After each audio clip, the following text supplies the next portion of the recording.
In a dark room filled with ominous artifacts, a goat skull, mysterious vials, and an ancient book with strange symbols glowing, there's a sense that only one type of person could inhabit this eerie space: a witch. And not just any witch, a legendary, possibly evil one. Up on a remote hill, shrouded in mystery, her presence looms over the landscape like a dark cloud. Rumors spread, saying she can curse with a single look and that no one who dares approach ever returns. Kids vanish, curses fly. It's all very dramatic, but hey, maybe it's just a story, right? Cut to a young boy, eyes wide with a mix of excitement and fear, standing at the massive entrance of the manor. He clutches his scarf as if it's the only thing keeping him grounded. From today, I'm going to be a witch's apprentice, he thinks, resolute yet clearly nervous. He has heard all the tales of the cursed eye witch and her fearsome magic, yet here he is, stepping right into her lair. Brave? Foolish? Probably a bit of both. The doors creak open, revealing the shadowy interior of the manor. The boy's heart races as he spots her, a tall, imposing figure cloaked in darkness, her eyes hidden beneath her wide-brimmed hat. He's heard she's over 2 meters tall, and from his perspective, she might as well be towering up to the ceiling. She's huge, intimidating, and he's already starting to question his life choices. But he gathers his courage. After all, he's come here to learn magic from the best. He stammers, trying to remember his rehearsed line, but it comes out as a garbled mess. Meanwhile, the witch's eyes narrow, her gaze sharp enough to pierce armor. She asks, "What are you doing here?" Her voice is low, almost echoing through the empty hall. The boy's heart nearly stops, but finally, he blurts out his request with all the bravery he can muster. "Please teach me magic." The witch's expression shifts, and then, is she laughing? Her laugh is a tad unsettling, and the air around her starts to swirl with dark energy. She begins chanting something in a language that sounds like it could raise the dead. The boy, understandably, panics. A death curse? She's cursing me already, he thinks, his mind racing. This is definitely not how he envisioned his first day as an apprentice. And then, in a turn of events he never saw coming, the witch bends down and envelops him in a hug tight, soft, and overwhelmingly warm. The poor kid's mind goes blank. She's so soft, her scent filling his senses, and suddenly his heart is pounding in a very different way. Is this another spell? He wonders, feeling dazed. Whatever it is, he can barely keep his composure. In a flustered panic, he manages to escape her grasp and dashes out, sputtering that he'll come back later. Outside, he stops to catch his breath, clutching his chest. His heart still racing. Was it her magic? A lingering spell? He doesn't know, but he's starting to realize that being a witch's apprentice might involve more danger than he anticipated, and maybe something else too. Inside, the witch watches him leave, her heart fluttering with excitement. "He was so cute," she gushes to herself, her face glowing with an unexpected softness. It's been 100 years since anyone has willingly approached her, and she's absolutely smitten. As she peers through the window, watching his retreating figure, her eyes sparkle with a mixture of joy and anticipation. "For now, I look forward to meeting him again," she murmurs, already planning their next encounter. And thus, a strange new bond begins, with both witch and boy wondering what exactly they've gotten themselves into. The boy stands before the massive doors of the manor once again, determined to make the witch officially recognize him as her pupil. He steels himself, recalling the rumors that witches are terrifying creatures who wield dark magic and deadly curses. He remembers their last encounter specifically, the surprise hug that left him completely flustered, and shakes his head, trying to focus. Today, he's ready to be brave, or at least, he hopes so. The door creaks open, and the witch's familiar, a sleek black cat, watches him from a cozy perch. With a cautious knock, he announces himself, and from inside, the witch's voice beckons, "Come in." The boy swallows hard, muttering an "excuse me" before stepping into the room, where he finds her sitting on an enormous throne-like chair. Her posture is regal, and her gaze intense. He notes, again, just how huge she is, as if he needs a reminder. "Are you ready?" she asks, her tone serious, but not unkind. The boy nods, his determination returning. After a brief pause, she gives her approval with a calm, "Very well." To his surprise, she's accepted him as her apprentice without any hesitation, and he can hardly believe his luck. But becoming a witch's apprentice isn't without its quirks. She mentions the price of the apprenticeship, explaining that, in the past, people would offer parts of their bodies, a hand, an eye, even a heart, as tokens of commitment to the magical arts. The boy's eyes widen, and he clenches his fists, declaring that he's willing to pay, even if it means giving up part of himself. He's determined not to be a washout. The witch, however, seems a little amused. Leaning closer, she clarifies, "I don't need a piece of you, just you." The poor kid's face flushes with confusion, his mind spinning at the implication. He misinterprets her words. imagining all sorts of bizarre scenarios about what this price could mean. But the witch simply stares at him with a soft, almost doting smile. "You don't have to do anything,"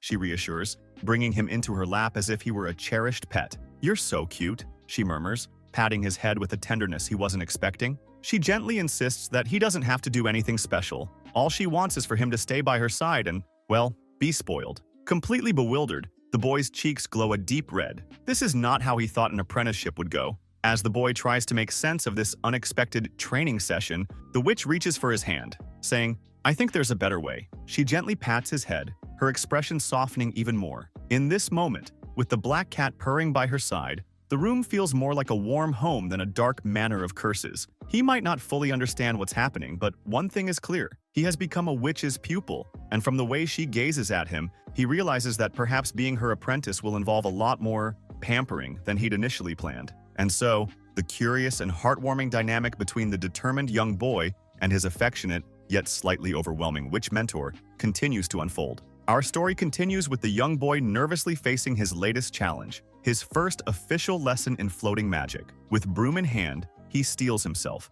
vowing to act like he's not scared, even though he definitely is. The witch, reclining on her couch like a queen with a glass of wine, has a subtle, expectant look on her face. She's even fixed up the broom for him, and her gaze seems to say, "All right, show me what you've got." It's supposed to be simple magic, basic, as she calls it. All he has to do is get on the broom and float. The boy looks up at her, and her stern expression is unwavering. "There are no compromises when it comes to magic," she declares. If he can't manage this, there might be some serious rethinking about his future as her apprentice. With a gulp, he clambers onto the broom and concentrates, muttering to himself to just float. But instead of gracefully lifting off, he lurches forward, the broom bucking like a wild horse. He crashes to the floor with an undignified wah. The witch watches with a raised eyebrow, her disappointment unmistakable, while he lies on the floor apologizing, cheeks flushed. In a quiet voice, he admits something he's been holding back. He feels utterly unsuited for magic. He tells her that he doesn't have any natural talent and thought he could change if only a witch would teach him. Her face is unreadable as she watches him confess, feeling like a failure.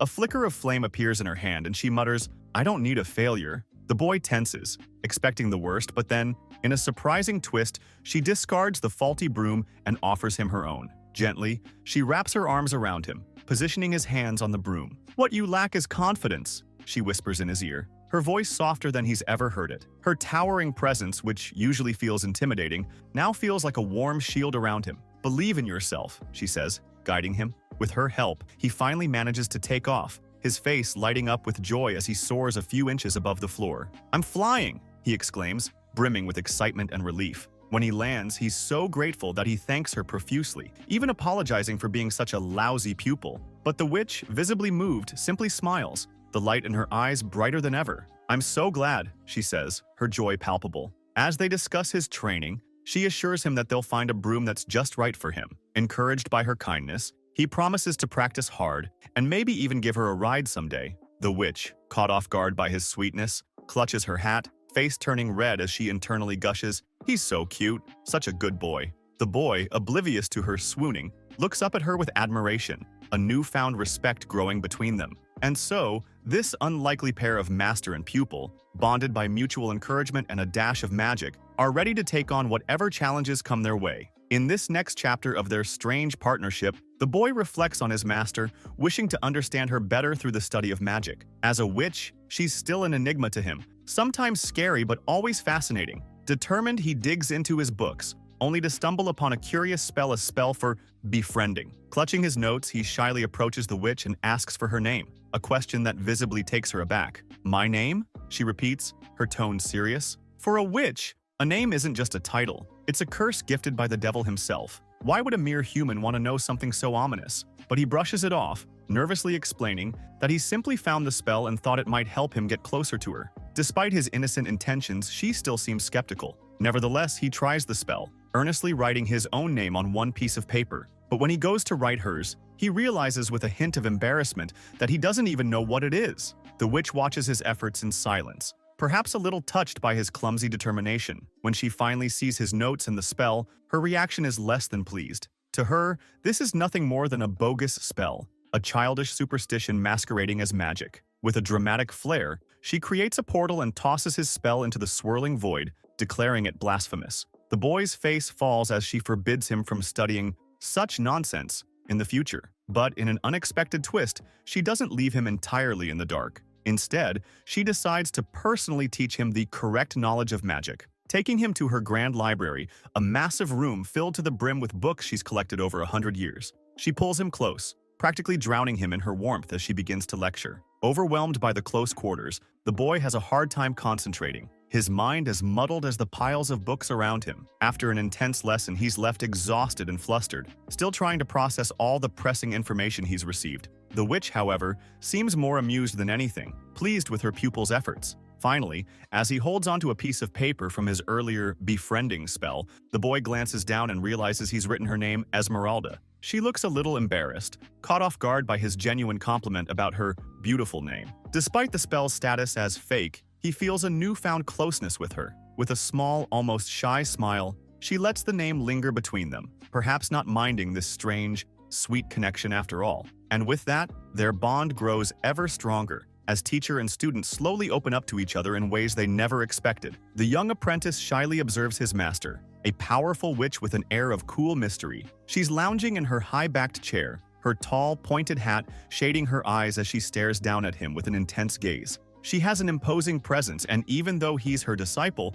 he still can't help but feel a little intimidated by her. She orders him to clean the cauldron, her voice soft but carrying a certain weight of authority. "Make sure it's spotless," she says, her eyes narrowing. "I have something very important to prepare later." Her words are precise, carrying a sense of urgency that makes him gulp. Climbing up a small ladder, he leans over the edge of the cauldron, his small figure dwarfed by the massive pot. He struggles to reach all the way inside, stretching himself as far as he can. "Why is everything here so big?" he mutters, huffing a little as he tries to get every corner clean. Just as he stretches a bit too far, he loses his balance. With a panicked yelp, he tumbles forward, catching the rim of the cauldron in a last-ditch attempt to steady himself. In his struggle, he accidentally breaks off a piece of the cauldron. His heart skips a beat as he stares at the jagged piece in his hand, horror spreading across his face. He whispers, "This is bad," as his eyes dart over to his master. The witch's expression is unreadable at first, but then she gives him a disappointed look, crossing her arms over her chest.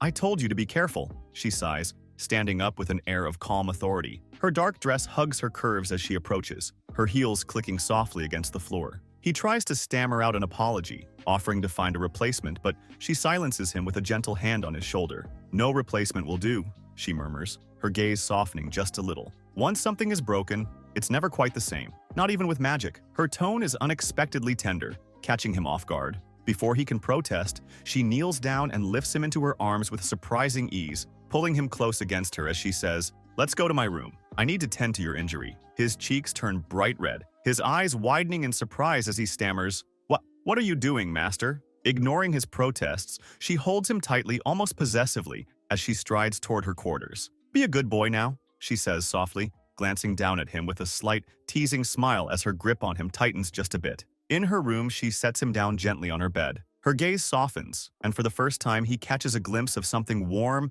and caring beneath her usual cold demeanor. She dabs at his wound with a cloth, her touch tender but firm. He can't help but wince, and she whispers, "Stay still. It's better to let things heal naturally." He looks up at her, noting the unusual gentleness in her eyes. "Thank you, master. I'm sorry for being so clumsy," he mutters, feeling ashamed. "Don't apologize," she replies, brushing a stray strand of hair from his forehead. "Just be more careful next time." She stands up, straightening her dress, which clings to her form as she turns away. He watches her walk to the other side of the room, captivated by her quiet grace and beauty. Later, as she steps out of the room, she finds herself flustered, pacing as she mutters to herself, "Calm down." A witch must maintain her dignity. Her cheeks are tinged with a hint of color as she realizes how close they were just moments before. She sighs, glancing back toward the door, feeling an odd warmth in her chest. In his own room, the apprentice lies awake, thinking about his master's unexpected tenderness. For all her cold and mysterious exterior, he's seen a glimpse of the softer side she rarely shows anyone else.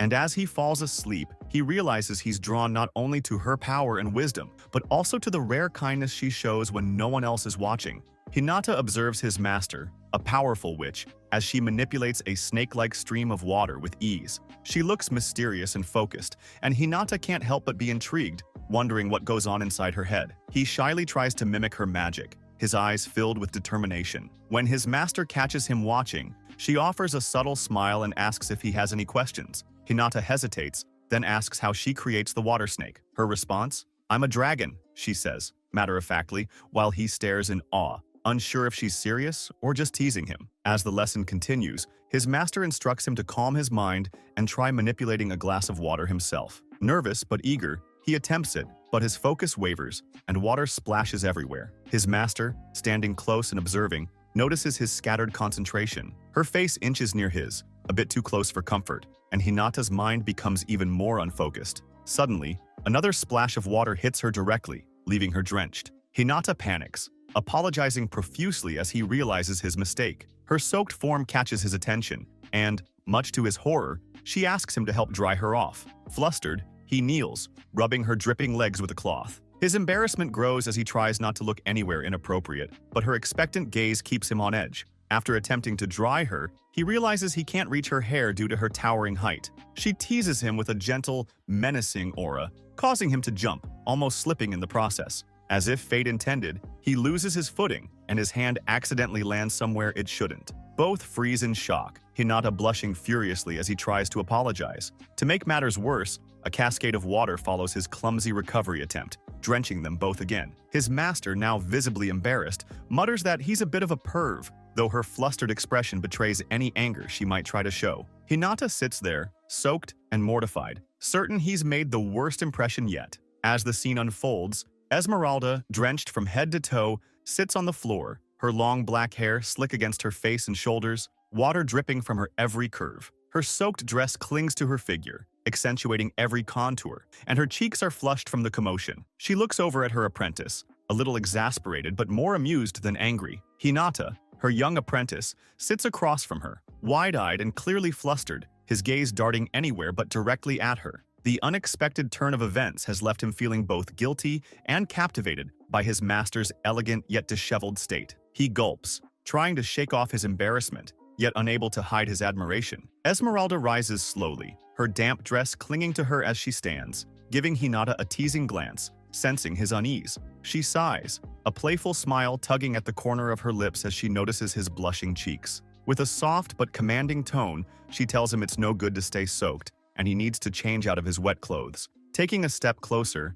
Esmeralda leans down, her presence almost overwhelming for her young apprentice, her hand reaching to pat his head lightly. Her tone softens as she suggests, almost teasingly, that perhaps Onichan should help him get changed. Her gaze is warm but mischievous, and for a brief moment she holds him close, her soaked dress pressing against him, sending his heart racing. Hinata, barely able to process what's happening, stammers out a response, but Esmeralda chuckles, squeezing him a bit tighter before stepping back. She gazes down at him, as if pondering how to make the lesson memorable in more ways than one. Smirking, she notices his flustered expression, clearly enjoying the effect she has on him. "Let's get back to our lesson," she says, her voice smooth and low, holding his gaze for a moment longer. She takes a book from the shelf, her soaked dress slowly drying as she prepares to continue guiding him in the mysterious art of magic. Hinata, his cheeks still flushed, can't help but think how lucky he is to have such a captivating master, though he does his best to stay focused, not wanting to cause any more accidents.